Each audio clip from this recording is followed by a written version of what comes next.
good morning to you. 9 minutes past 9. You're with me, Miriam Angel, Salim Barisa, and Emmanuel Gorna. And of course, today it is Tech Tuesday, and we are looking at the future of women in tech. In studio is Salwa Salim. She is an Odoo functional expert.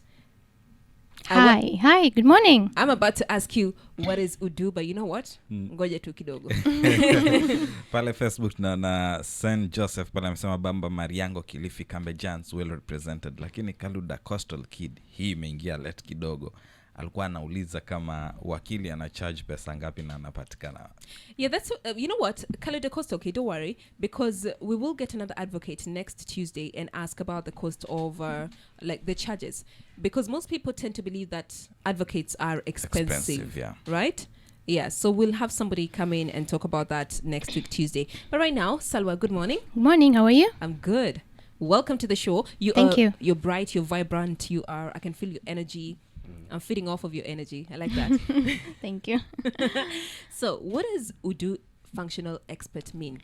This is whereby you've taken all the requirements from the client and you're mapping them onto the system, meaning that you're checking, the process, how does it align with Odoo? How can I map these into the system from flow A to A, B, C, 1, 2, 3. Yeah, from first step to the last step. Okay. Did you understand? Okay, let me break it down. Okay. I got I think I'm talking more on tech. Let me talk on more on I was like mapping of the system. Yeah. Okay, so we are trying to translate the old system, the processes from process A to Z, and how are we going to implement that to the new system? Meaning that, let's say it starts from the user logging in. How are they going to log in? So we're going to use a username or a password. How is the user going to request for, let's say, an RFQ, an LPO? Okay. So how are we going to divide? So the first process is the user is to request for an RFQ, for quotation. How are we going to do that? The user is going to fill in the details, the supply and all that, the prices. So we're dividing the processes bits by bits. So that is how we're mapping them onto Odoo. All right. Thank you so much. We would like to believe that we have understood Kinda, yeah, okay. Partially, yes. But now let's look at the future of women in tech. So currently, the world view. Women make about 35% of tech workforce. And this is an improvement. In the early 2000s, when we had only 9% of women in tech.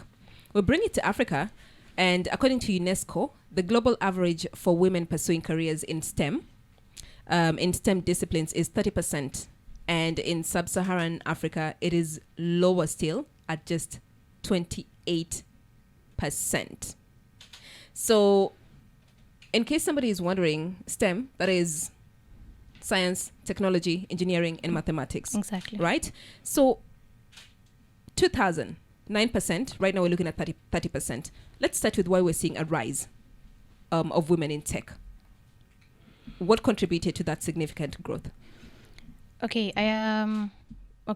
before, by then, let me take you back. Yes. Is women, we were the ones who started all this tech, and all that. Back then, we were in control.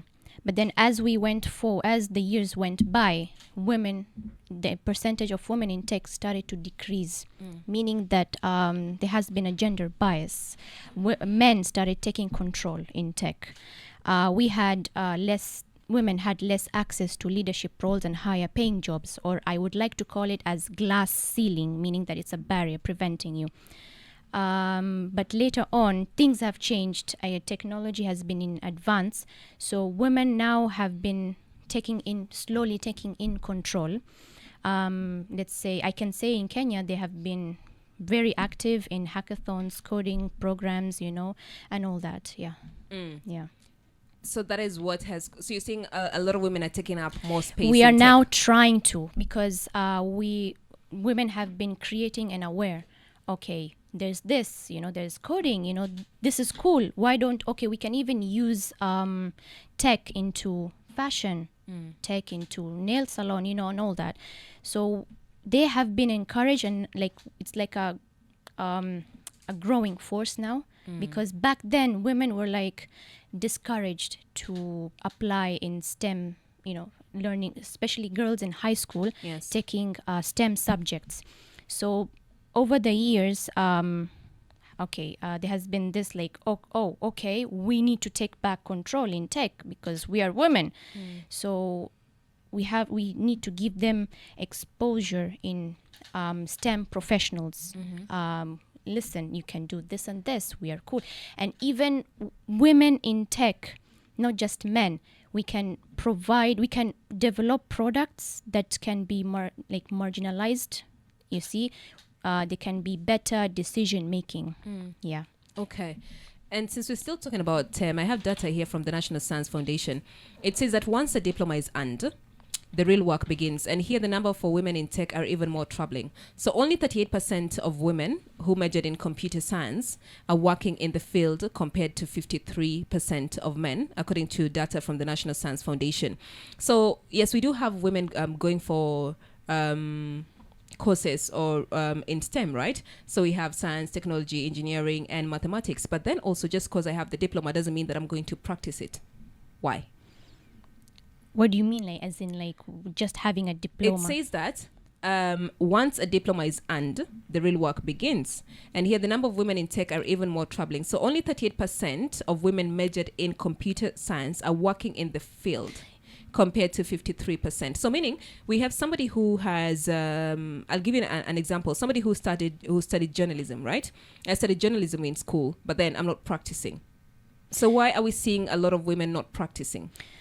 Okay, back then when I was in uni, yes, when I was doing my diploma, we were a lot. Okay, that number started to decrease when I started with my degree. Okay. We need to have that unshakable optimism with ladies. I don't know about the personal problems, but when you do a diploma, or maybe let's say, oh no, okay, this is a degree, oh no, so there's lots of work to do. We shouldn't take that perception, the point of view of this is a lot of work to do. Enjoy in solving problems. I know it's easier said than done, but don't make it as a chore. Make it as something that be curious in what you're doing. Think about, okay, why is this not working? Don't feel like I can't do this. Rather than change your perception to how can I make this work? What techniques, what ideas can I do to make this work? Make it a fun thing to do. So ladies, women after diploma, post diploma, they see it's like it's a very hard thing to do. So, and I even came across women back in uni, when they're done with their diploma, they're like, no, this is too much for me. Or they would just go with certificate. But I strongly encourage women, keep going, keep going no matter what. As a woman in tech, what opportunities have presented themselves for you? Okay, I've participated in Pwani Innovation Week. I've presented in with a prototype that I'm still working on. When I went there, I saw a lot of opportunities. You see, with these opportunities, take advantage of this because there are investors there. There are maybe female professionals. Talk to them. When you talk to them, they will be more than happy to spend their time talking to you, telling you how to navigate. Because in tech, it's an ocean of topics, subjects, jobs. So if you don't know what you're navigating to, find any female professional, spend time with them, and then you'll be able to know, like, okay, I can imagine myself being in this profession, like maybe cybersecurity or maybe a software developer. Okay. If you still don't know, how to cave that road. Yeah. Okay. Mm-hmm. You mentioned about perception. Do you think it's a perception, or it's true that things are hard out there? And if it's about perception, what exactly should be done, especially in seeing women at least waingie katika that space fully? Okay, from what I've seen is either women go in because it's a higher paying job, but they're not willing to put in their energy. okay, let me do this, because there are times when I'm really low, like I can't do this, it's too much on me. I cannot achieve this, I see other people like above me, like, oh, how can I be like them? So, but then feel what you're feeling and then get up again. So with those girls, they're like, this is too hard for me. So then if it's too hard, are you interested? So some of them are in not for the interest. Some of them are in for the pressure home. Okay, you need to do this because it gives you money. But I strongly suggest that anybody who is, working, starting to work, or, learning about that subject, is find something that you're really passionate about. I'm passionate about in IT. So I know there are obstacles ahead of me, but I will still, pass those obstacles. So are we expecting to have a we need rise to in give the- yes, we need to give them a boost, or we need to change with how IT is being taught. Like, let's say cybersecurity, programming. There's even courses online for free that they can, at their own time, they can just learn. You see, there's like that way. I think it's maybe they're discouraged is because how they were taught. We don't want theory anymore. I strike off theory. I don't like theory. I like hands-on experience. Hands-on, you engage, you do it, because you will never forget. Like, okay, I remember this. We used to do this and that. We did this and that. So I would like, for those who find it hard, I want them to have it on engage hands-on experience. That way they will never forget. Okay. Salwa, when did the rain start beating you? Kwa sababu ukianza umesema vizuri kabisa kwamba women were the drivers, you are the pilots, and then men wakakuja hapa katikati ni kama ambaye wali hijack, and then they overpowered women. Now waka run away with it. Now you are fighting to get into that space again.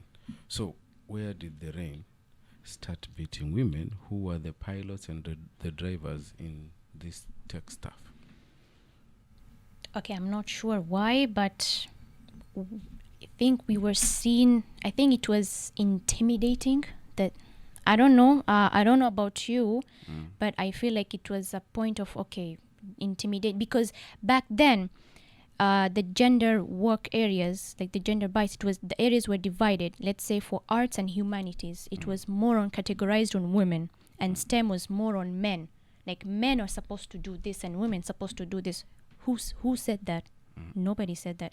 So I'm not saying it should just be women only. No. We need our space on the table. We will fight to get back on that table.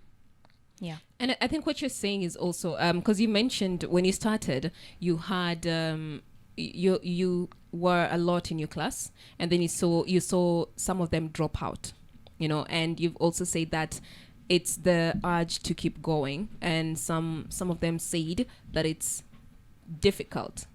Now, there are opportunities. I would like to believe there are opportunities in the tech space, and also when it comes to pay, it's also good, right? Now, also just getting to have that interest, because you want to do something that you're interested in, and you want to do something that you love. And if I don't love it, if I'm not interested in it, I'm not going to give you the same energy. You will never.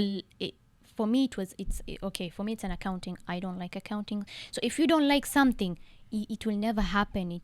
You won't understand anything in that. So in your perspective, how do we get the woman interested in tech and wanting to learn more and then just go all the way in it? Because, I mean, there's a gap.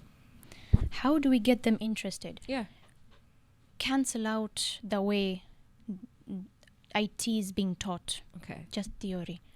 We need to first of all, we need to expose them to female in STEM professionals. Let them see how women work there. They can be encouraged, or they can talk to those women. Okay, this is what I do. Perhaps they can be encouraged. They'll be like, okay, maybe I would like to work in this, or I would like to be a software developer. Yeah. So for women, it's like, just theory. Learn this, cram that, which is not supposed to happen. That way it kills the interest at all. We need them to experience like live on. Oh wow, this is how it's being done. I'm very interested in that. All right. We are speaking to Salwa Salim. She's an Odoo functional expert. And we're looking at the future of women in tech. Do you have any question? 07009179117. Good morning. We are in studio with Salwa Salim. She is an Odoo functional expert. And of course, she works at Innoverse. Salwa, how many... in your organization, how many women are there? Don't put me that. I'm going to go there. How many women are there? Okay, we are currently 3. Yes. But we are growing. How do we bridge that gap? Because I would like to see a rise. You know, from 9% all the way to 35%. That's an increase. You know, it's something worth applauding. But then also we would like to see more women get into that space. How do you think we should bridge that gap for women? I know you've said change how we teach tech in institutions, but what else? Okay, we can host we did a meet and greet. That way we can get more ladies. We can take them through on what we do. Perhaps we can even encourage them as well, because tech isn't just black and white. Yeah, it's fun. You know, you can implement tech into fashion. You know, let's say for example, not in Kenya but in US, there's a mirror that can let you change your dresses without physically changing them. Like you can have I would like to have a pink dress. Really? On a mirror. You can just swipe. No, this doesn't look good on me. Swipe next. So it can be fun. Does that relate to like the outfits in my closet? No. As in when you go shopping. It's just in my... Oh, really? Yes. Okay. So it's not just black and white. Yeah. Break it down for Salim. It's basically a smart mirror. That lets you swipe down the clothes that you want to virtually try them on without physically trying them on. It can be fun, you know. Okay. I need to digest. What do you have to say? Needs virtually swiping. Yes. Like if you don't like one, next. I don't like this. No, next. I don't like this one. So you can just do that. I think I know what he's thinking about. I just don't want to say what's on his mind. Oh, okay. So, okay. What are some of the challenges that women face in tech? You are a woman in tech, so what challenges have you experienced in this industry? Okay, I can speak for the whole women. Yeah. From all these years until now is being undervalued. Less access to leadership roles. Okay. Higher paying jobs. People might be intimidated. There's a woman there. There's a lady there. She's earning more than the rest. Why? There's that mentality as a woman being the leader. Why? Yeah. Okay. So the disparity. It's an intimidating issue. Like why? You know. Mm-hmm. Yeah. Okay. Do you think women need some platforms where they actually converge na waongelea about tech wao wakiwa wao? Maybe inaweza saidia kuongeza wengine waingie kwa that space, na pia pengine kuhakikisha pengine wanaweza bargain for kama hizo leadership roles. Yes, there has to be a space for women. And have you thought of it? Maybe you have like a women do we call it league or something, ambayo at least the women in tech wako pamoja. Unajua kuna zile design, kwa mfano kama kwa siasa kuna wale wamama wenye ni governors wamejiweka pamoja, then wanajaribu kuleta wale viongozi wengine wa kike.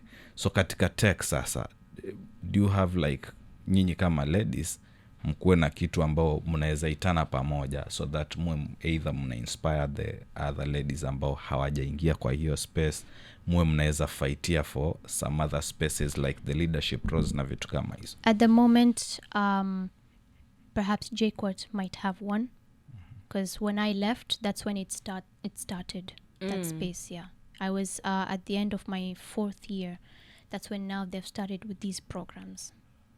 Yeah, so I can see that there were ladies, let's say like 10 of them, they were trying to work on something, but too bad that I was done, so I couldn't do anything about it. Okay, Salwa, swali langu mimi laja hapa, wewe now tunakuzungumzia wewe Salwa, you've been in this industry I don't know for how many years, but you are there. You personally, what initiative ama umefanya nini kuhakikisha kwamba hawa watoto wa kike wanaipenda teknolojia, wanaipenda tech, wanapenda hii STEM from where you sit? Have you done anything kuhakikisha kwamba mnakuwa wengi? At the moment, I've been for around a year or so. All right. I've graduated like last year. Yeah. All right. So at the moment, I don't have like a group. It's just me and my colleagues, just ladies. So at the moment, we haven't started doing that yet. Yeah. So have you and the other three Saddam, because umeshaona hapa nje kwamba na data inatuambia, actually nimesikia Miriam akisema down hapa kwetu it's 28, right? Yeah, 28% women in STEM. Yeah, iko chini kabisa ukikompare na around the globe na Africa na nini. Hapa kwetu iko chini kabisa. So you and the other two, have you sat down pengine mkajiuliza why is this happening and how can we tackle this to ensure that we have some other Salwas, some other Miriams, some other Susans wenye watajoin force na tukue wengi, kama vile Gona amepeana mfano. Tuko na G7, those are 7 women governors, na wako na meeting I think ni quarterly ama ni yearly something, quarterly, right? Wanakutana kwa kila county ku discuss issues to do with leadership na hususan governor na MPism. So nyinyi watatu pengine, have you sat down and brainstormed? We did. Okay. We did, yeah. So what was the outcome of what you did? Okay, we just sat down, we just talked, but we are still yet to take an initiative. Okay. Yeah. I think it would have been nice to have somebody come talk about, because also the pay disparity is indeed huge. I'm looking at another report here that it says that it's undeniably true that men in STEM professions experience higher annual salaries than women, a difference of nearly that is 15 yeah. Nataka tutoshane kila mahali. $15,000 every year. So, I mean, it's not about kutoshana kila mahali. Salwa is here and she's also talked about the pay disparity, and we're looking at bridging this gap. Yeah, gap. Yes. Employer, hapa sasa ni employer wako na target. Hey. But I would also like to know why. For those people who run tech companies, why are we seeing that huge disparity? But also, where do we see the future of women in tech? The future for women in tech. Yeah. Let me take time to digest this. So the future is women taking up more space than men, meaning that we need our space on the table. In the future, women, not just at the future, I've even came across some ladies on LinkedIn. They are doing extraordinary things. They are creating, let's say, small systems, let's say robotics. Yes. You close your hand, it closes the hands. So these kind of stuff, they've already started. And I can see in the future, there'll be more women. In the tech space. In the tech space, yes. Yes. All right, then. We have been speaking to Salwa. Salwa, thank you so much for joining us. Thank you, Miriam. This has been informative. And I would like to see more women in the tech space. All right? Will do. Yeah, I would like to see more women in the tech space. We've been speaking to Salwa Salim, an Odoo functional expert, and we're looking at the future of women in tech. This is Swahili Pot FM Breakfast Club. Good morning.